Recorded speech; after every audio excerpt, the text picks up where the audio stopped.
Assalamualaikum warahmatullahi wabarakatuh. Nama saya Nadia Maharani dan di sini saya akan menjelaskan tentang peran manajemen sebagai liaison dan monitor.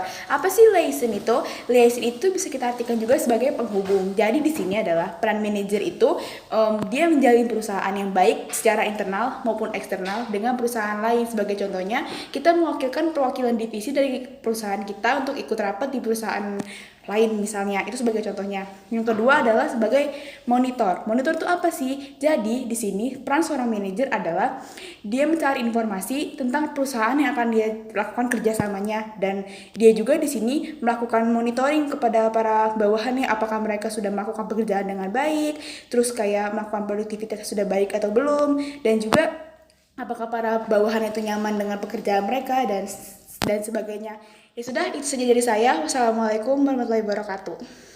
Halo, saya Nofriza Ramadhani dari kelompok 4 kelas A. Di sini saya akan menjelaskan tentang peranan figurehead dan leader. Yang pertama adalah figurehead. Dalam peran ini, manajer merupakan representasi perusahaan. Dengan kata lain, manajer merupakan simbol dari perusahaan dan memiliki tanggung jawab terhadap hukum dan sosial. Anda diharapkan menjadi sumber inspirasi. Orang-orang memandang Anda sebagai role model. Sebagai contoh, manajer meresmikan pembukaan cabang baru dan manajer menandatangani dokumen legal. Yang kedua adalah peranan leader atau pemimpin. Peran leader menciptakan hubungan dengan karyawan, berkomunikasi dengan karyawan, memotivasi dan membimbing karyawan. Dan disitulah Anda mengelola kinerja dan tanggung jawab semua orang dalam grup. Hai, saya Fisya Diva. Di sini saya akan menjelaskan tentang disseminator dan spokesperson.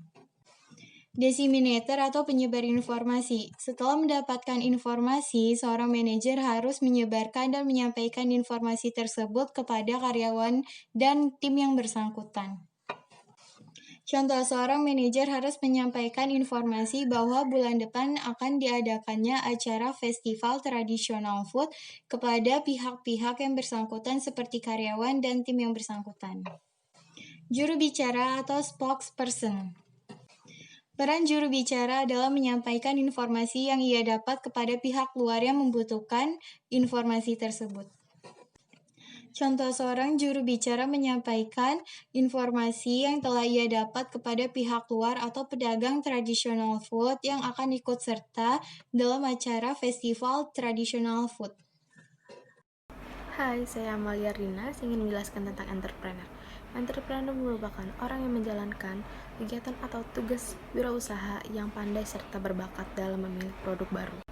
Contoh entrepreneur yang ada di Indonesia itu satu seperti Bapak Sandiaga Uno yang memiliki puluhan perusahaan multinasional. Lalu ada William Tanuwijaya, beliau itu CEO dan founder Tokopedia. Lalu saya ingin menjelaskan disturbance handler itu seperti pemecah masalah. Contohnya seperti setiap organisasi pasti menemukan masalah atau hambatannya. Ketika suatu permasalahan atau hambatan terjadi, maka yang harus bertanggung jawab dan menengahkan itu adalah manajer. Dan manajer harus mencari strategi untuk menyelesaikan konflik tersebut. Sekian penjelasan yang bisa saya sampaikan. Terima kasih. Hai semuanya, nama saya Safania Zara Putri Hilyanton. Di sini saya ingin menjelaskan tentang research allocator atau pembagi sumber daya. Seorang manajer juga berperan sebagai pembagi sumber daya, yaitu menentukan di mana sumber daya tersebut harus dialokasikan supaya mendapatkan hasil yang terbaik. Sumber daya yang dimaksud di sini yaitu berupa dana, material, tenaga kerja, dan sumber daya lainnya. Contoh research allocator sendiri itu kepala divisi MSDM perusahaan. Yang kedua, saya ingin menjelaskan tentang negosiator. Seorang manajer adalah juga seorang negosiator. Manajer tersebut harus mengambil bagian atau ikut berpartisipasi dalam melakukan negosiasi dengan pihak luar untuk kepentingan bisnis perusahaannya sendiri. Contoh dari negosiator sendiri yaitu manajer pemasaran yang ada di perusahaan. Sekian yang bisa disampaikan, terima kasih.